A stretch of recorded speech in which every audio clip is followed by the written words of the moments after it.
12th class में 11-12 वही syllabus आपके एग्जाम में आता है। एप्टीट्यूड बेस्ड टेस्ट होता है, कंप्यूटर बेस्ड बेसिकली CBT।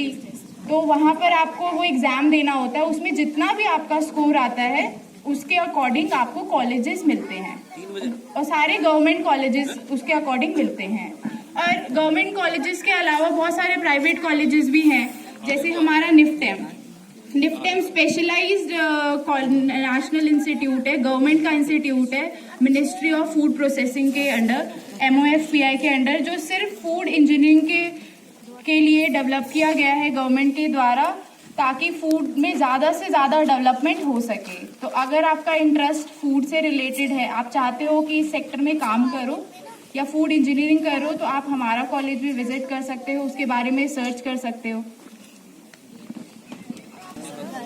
तो किसी फूड टेक्नोलॉजिस्ट ही ने मैगी को मतलब प्रिपेयर किया था। तो आप लोग अगर फूड टेक्नोलॉजी में अगर करते हो कोर्सेज, तो आप में से भी कोई एक ऐसा नया प्रोडक्ट लेके आ सकता है जो इतना पॉपुलर हो, सारे लोग उसको इतना पसंद करते हैं और उसको खाते हो। तो ये भी है, आप कर सकते हैं। अच्छा, आपके पहाड़ों पर सेब लगते हैं, एप्पल जो लगते हैं, अब उनसे रियल जूस किस किसने पिया है? फ्रूटी किस किसने पी है? फ्रूटी तो जानते हो ना। अब ऐसा तो नहीं है कि आम टूटता है और पैक होके आ जाता है, ऐसा तो होता नहीं होगा। जो फ्रूटी आई, तो पेड़ से आम आ रहा और आपके हाथ में फ्रूटी आ रही है, तो बीच में क्या हो रहा है? प्रोसेसिंग। तो यही फूड टेक्नोलॉजी है, यही प्रोसेसिंग है कि पेड़ से जो आम आ रहा है उसको फ्रूटी तक बनाने का जो प्रोसेस है, यही सब आपको हम पढ़ रहे हैं और यही सब फूड प्रोसेसिंग और टेक्नोलॉजी का पार्ट होता है। समझ में आ गया? हम प्रोडक्ट बना के उसकी पैकेजिंग करते हैं, लेबलिंग करते हैं, आप तक पहुंचाते हैं, ये सब काम हमारा ही होता है। आराम से फ्रूटी और मैगी खा सकते हैं। आ रहा है समझ में? पूछो तेज नहीं बोलते भाई तुम लोग। कोई दिक्कत, वैसे बोलो यार। सर मेरा नाम नरेंद्र है और जैसे कि मैं जानता हूँ आप अदर स्टेट से आए हो और आप इंग्लिश मीडियम के स्टूडेंट हो और हम हिंदी मीडियम के स्टूडेंट हैं। तो आप हमारे बीच और अपने बीच क्या डिफरेंस देखते हो और आपको क्या लगता है कि हम आगे जाके इंग्लिश मीडियम पढ़ सकते हैं? हाँ बिल्कुल, मैं भी 12th तक हिंदी मीडियम में पढ़ा हूँ। तो तुम्हें 6 महीने 1 साल दिक्कत आएगी थोड़ी बहुत, पर आगे दिक्कत नहीं आती है। तो ऐसा कुछ नहीं है, आपका एग्जाम जो है वो भी हिंदी में होता है।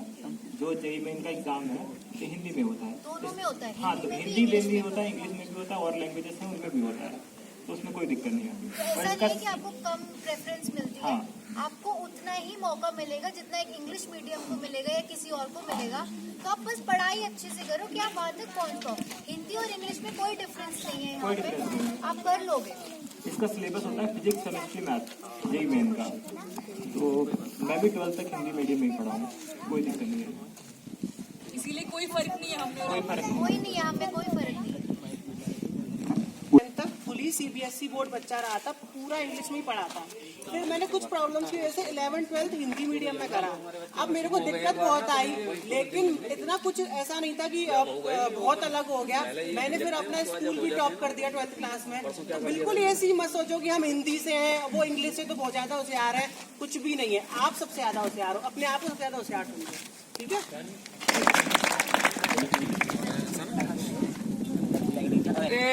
चलिए, अच्छा कोई बात नहीं सर।